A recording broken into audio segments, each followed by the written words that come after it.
전해드린 대로 민주당이 어제 의원총회에서 이재명 대표에 대한 체포동의안 표결을 당론이 아닌 자율투표로 하기로 결정했습니다. 두 분과 함께 앞으로의 전국가 어떻게 흘러갈지 자세하게 짚어보도록 하겠습니다. 민현주 전 새누리당 의원 그리고 김두수 시대정신연구소 대표 나오셨습니다. 안녕하세요. 자, 어제 의원총회에 앞서서 이재명 대표는 기자들과의 만남에서 자신의 결백을 주장했는데요. 목소리를 직접 들어보겠습니다. 무슨 428억 그분 돈 얘기가 전혀 없지 않습니까? 지금까지 얼마나 무리한 언론 플레이를 통해서 이렇게 저를 음해하고 거기서 무슨 부정한 이익을 취한 것처럼 공격을 했는지를 아실 수 있을 겁니다. 예, 그동안 천화동인 1호 실소유주인 이른바 그분 이재명 대표라는 의혹이 있었습니다. 자, 검찰의 구속영장에는 또 이재명 대표 지분이라고 의혹을 일었던 428억 약정에 대한 또 내용은 또 빠져 있습니다. 자, 그래서 이제 이재명 대표가 이 부분을 지적을 하면서 그동안 이제 검찰이 무리하게 언론 플레이를 했다 이렇게 이야기를 했는데 어떻게 보십니까? 이재명 대표의 말이 맞습니까? 어떻습니까? 428억을 직접 받았느냐는 사실 이재명 대표가 지금 받고 있는 여러 가지 혐의 중에 하나이고요. 물론 직접적으로 현금을 받았다라는 것이 어떻게 보면 뇌물의 가장 핵심이 되니까 이재명 대표로서는 428억이 영장 청구에 빠졌다는 게 가장 핵심으로 주장하고 싶은 거겠죠. 근데 지금 검찰의 그 구속영장을 보면요. 현재 수사 상황에서 천화동인 1호 지분 중에 이제 428억을 받기로 했고 정진상으로부터 보고를 받았다라고 적시를 하고 있고요. 이제 그런데 일단 정진상 전 실장이 혐의를 부인하고 있는 상황이고요. 김만배 씨 역시 지금 아직까지는 입을 닫고 있는 상황입니다. 그래서 다른 혐의가 많은데 굳이 아직까지 결정적인 증거를 제시할 사람들이 입을 닫고 있는 상황에서 무리하게 이 부분을 영장에 적시할 경우에 또 다시 이제 굳이 이런 무리수를 둘 필요가 없다, 위험 부담을 질 필요가 없다는 검찰의 판단 같고요. 김만배 씨가 재구속됐기 때문에 이제 50억 클럽이라든지 다른 이제 428억에 대한 수사가 더 속도를 나게 된다면 검찰은 추가적인 영장 청구가 될 수 있다고 봅니다. 근데 이것뿐 아니라 사실은 정성호 의원이 정진상 전 실장이나 김용 씨를 면회하면서 회유를 했다 이런 측면도 있고요. 그래서 여러 가지 다른 또 그리고 대장동 관련돼서 결재를 하거나 서류를 바꿔야 되는 인허가 서류 바꿔야 되는 문제에서 이재명 대표가 직간접적으로 영향을 미쳤다, 직접 결재했다 이런 얘기도 나오고 있기 때문에 428억이 직접적으로 명시가 되지 않았더라도 이재명 대표에 대한 구속영장 청구 사유는 충분하다라고 검찰은 판단하는 것으로 보입니다. 알겠습니다. 자, 그런데 이제 여당에서는 이재명 대표가 저렇게 자신의 결백을 주장한다면 그럼 당당하게 영장실질심사에 나서서 무죄를 주장하고 구속영장을 기각시키면 되는 것 아니냐. 자, 이렇게 이야기를 하고 있거든요. 예. 제가 없으면 수사를 받아라.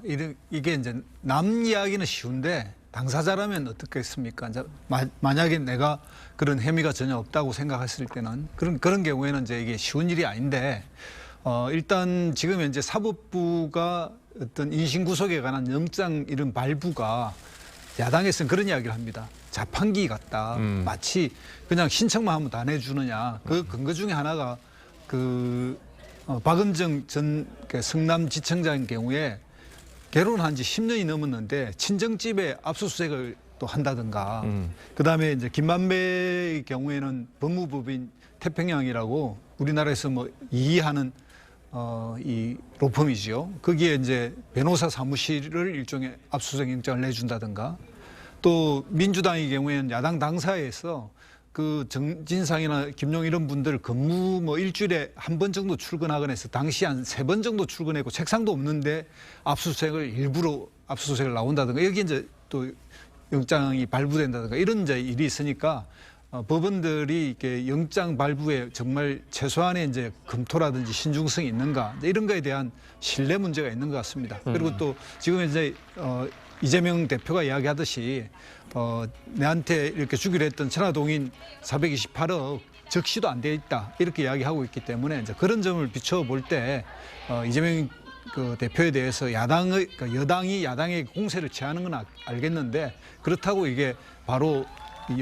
영장 실질검사에 가서 이렇게 하기에는 너무나 이렇게 이제 오해가 많다 이런 생각이 듭니다. 방금 이제 대표님이 말씀하신 것을 들어보면 민주당은 그렇다면 지금 현재 사법부의 판단을 믿지 않는다고 보시는 겁니까?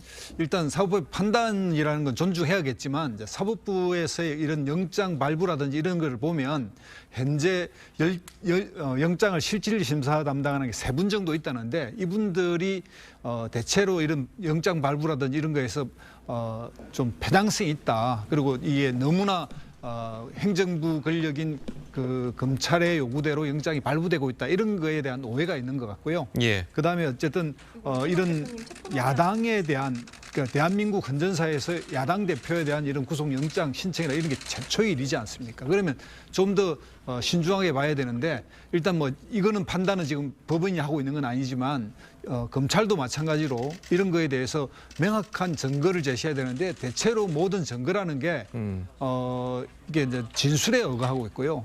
그다음에 또 지금 이제 뭐 대북 송금이니 이런 백행동 문제니 이런 거는 또 제치두고 영장을 뭐 쪼개기로 영장을 청구할 것이다 이렇게 대통령실 관계자가 이미 이야기하고 있듯이 이거는 이미 뭔가 기획되고 정치적 탄압으로 이런 것들이 진행되고 있다라고 하는 이런 오해가 존재하는 이런 상태라는 겁니다. 알겠습니다.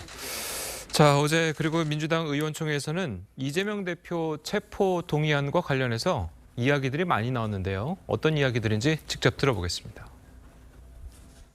이 대표의 체포 동의안 처리와 관련된 당론 채택 여부는 논의조차 할 필요가 없는 사안이라고 판단했습니다. 민주당 의원들은 모두가 자율적이고 당당하게 투표에 임해서 대선 패배의 업보다 그래서 당대표로서 의원님들에게 마음의 빚을 갖고 있다라는 말씀으로 좀 대표님 그 설명하셨다고 하던데 거기에 대해서 좀 공감하는 분위기라고 할까요? 공감하고 안 하고를 떠나서 자원 가결은 안 될 거예요. 예, 지금 뭐 이야기를 들어보면 뭐 당론으로 안 한 거고 자유투표로 했다는 게 좀 더 유리하다고 판단을 한 건지 그리고 지금 이재명계 의원들이라고 이제 꼽히는 분들이 네. 가결적으로 이제 마음을 좀 돌린 것 아니냐. 네. 자, 이런 이야기들이 있는데 어떻게 보십니까? 하나는 모든 정당들이 절체절명의 위기의 순간에는 뭉치는 경향이 있어요. 그래서 아마 민주당은 지금 이재명 대표 이 사법 리스크 관련해서 정말 절체절명의 위기다라고 판단을 하는 것 같고요. 또 하나는 이재명 대표가 지난 한 1, 2주 동안 있었던 민주당 의원들, 뭐 친이재명계든 비이재명계든 의원들과 1대1로 식사하고 면담하면서 가졌던 그런 설득 작업들이 어느 정도 효과를 발휘한 것이 아닌가 싶습니다. 그러니까 민주당 입장에서는 이게 부결이 확실해진다면 사실은 당론 정하지 않고 자유투표를 하는 것이 훨씬 이재명 대표에겐 유리할 거예요. 왜냐하면 민주당 의원들 스스로가 이재명 대표의 문제가 없다. 이것은 검찰의 정치 탄압이다. 정적 죽이기를 위한 이거는 정무적인 정치적인 판단이라고밖에 볼 수 없다. 이렇게 주장할 수 있기 때문에 자유표결로 하는 거는 민주당의 전략상 굉장히 나은 유리한 이런 전략이라고 보여지고요. 그 결과적으로 지금 서른 의원도 이야기했지만 공개적으로 이재명 대표 사법 리스크를 비판했던 많은 비명계 의원들도 지금 이 순간에는 이재명 대표를 지키고 민주당이 한 마음으로 가는 것이 낫다라고 이제 판단을 한 것 같은데요. 이게 과연 이제 앞으로도 반복 지속될 것인지는 좀 두고 봐야 되는 게 앞서서 428억 관련된 수사가 아직은 다 진행되고 있는 상황이고요. 그리고 쌍방울 관련된 수사가 아직 남아 있습니다.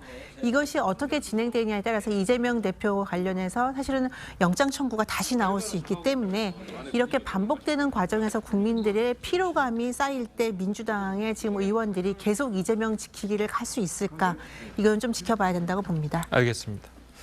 자, 그리고 국민의힘에서는 어떤 이야기들이 나왔을까요? 직접 한번 들어보겠습니다. 민주당이 이성을 가지고 있는 합리적인 정당이라면 또 민주당 의원님들이 가지고 있는 양식에 의하면 체포동의안은 통과돼야 되는 것이 아닌가 그렇게 보고 있죠. 이재명 대표가 불법이 없다면 법원에서 걸러지지 않겠습니까? 그런 절차로 가야 민주당도 사는 것이지.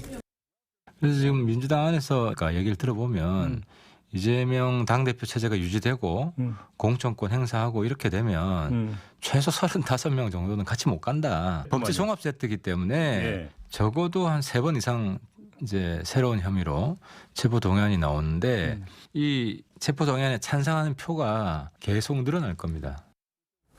자, 물론 뭐 그 국민의힘의 이제 분석이긴 하지만 체포동의안에 이제 찬성하는 표가 앞으로 계속 늘어날 것이다. 이런 이야기들이 나왔거든요. 어제 의원총회랑은 말이 좀 다른 것 같아요. 일단 뭐 하태경 의원이 말하는 말에 절반은 맞고 절반은 틀린데요. 한 35명 정도의 앞으로 공천 못 받을 것이다. 이거는 또 맞을 수도 있습니다. 왜냐하면 대한민국 국회에서 초선 비율이 대체로 50% 가까이 됩니다. 예. 각 당에.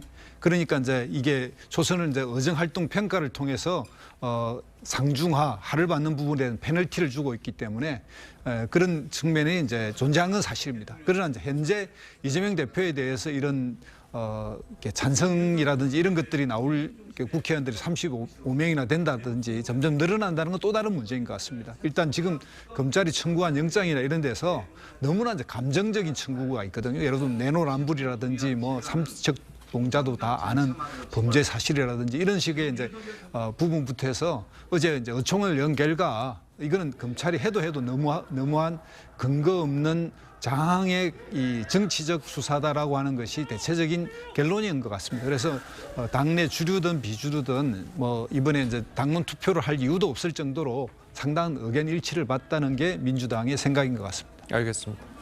자, 그리고 또 하태경 의원이 한 말이긴 한데 이대로 이제 이재명 대표 체제가 지속이 된다면 내년 총선쯤에서 아예 그냥 3당이 출연할 수 있다. 민주당이 쪼개져서 네. 3당이 될 수도 있다. 이렇게 이야기를 했거든요. 자, 그렇다면 국민의힘 입장에서는 오히려 이게 반가운 일 아닌가요? 어떻습니까? 근데 이제 하태경 의원 이야기의 핵심은 제가 그거 같아요. 민주당의 지금 이재명 대표의 사법 리스크가 제대로 정리가 안 된다면 민주당 내 비명계 의원들이 아마 탈당을 할 것이다. 그래서 제3세력을 이룰 것이다라고 보는 건데요. 앞서서 이제 김수수 총장님께서도 말씀하셨지만 그 35명의 세력을 이야기하는 것 같아요.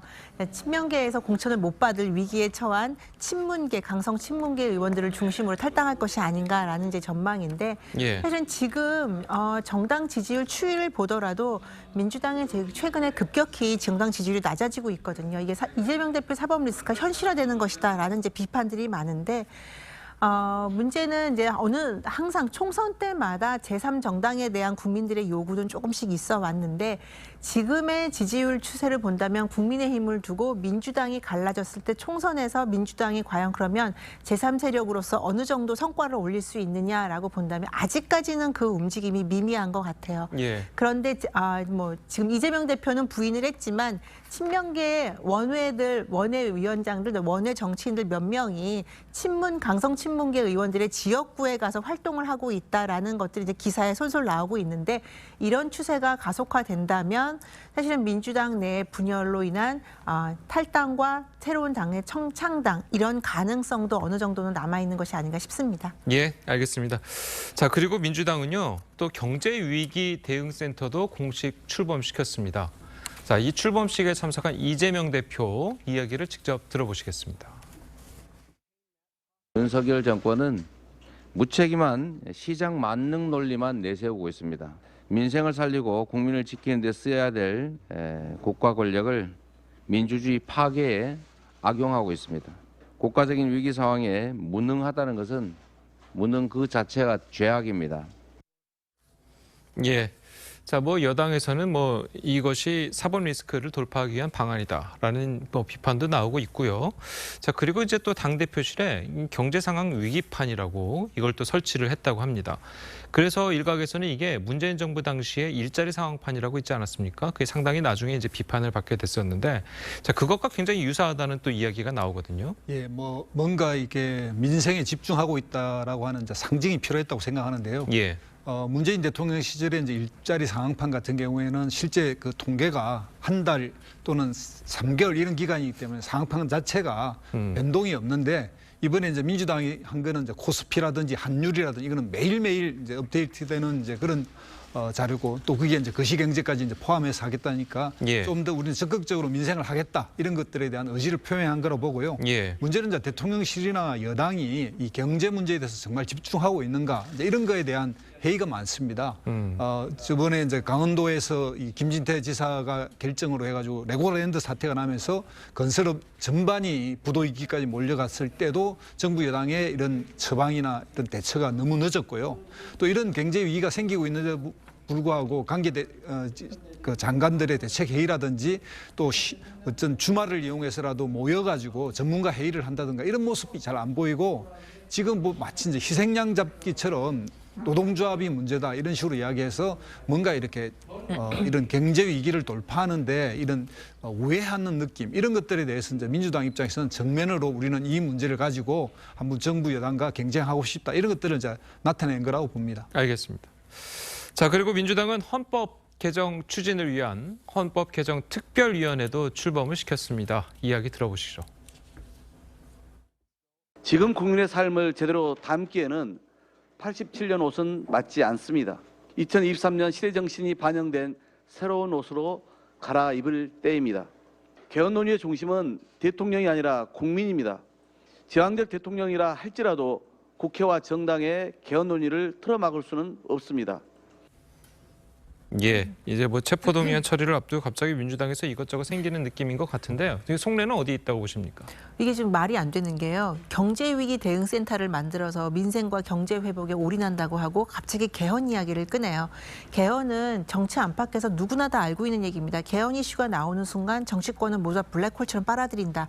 그래서 아무것도 할 수가 없다라는 이야기들이 많이 나오고 있지 않습니까? 그래서 정권 초반에 개헌 이야기가 나와서 개헌을 추진하는 경우는 사실은 그 5년 동안에 할 수 있는 일이 거의 없다. 이런 말이 나올 정도인데 민주당이 갑자기 이재명 대표 이 사법 리스크와 체포동의안을 앞두고 개헌 이슈를 꺼낸 것 자체가 굉장히 불순하게 들릴 수밖에 없다라고 저는 지적할 수밖에 없고요.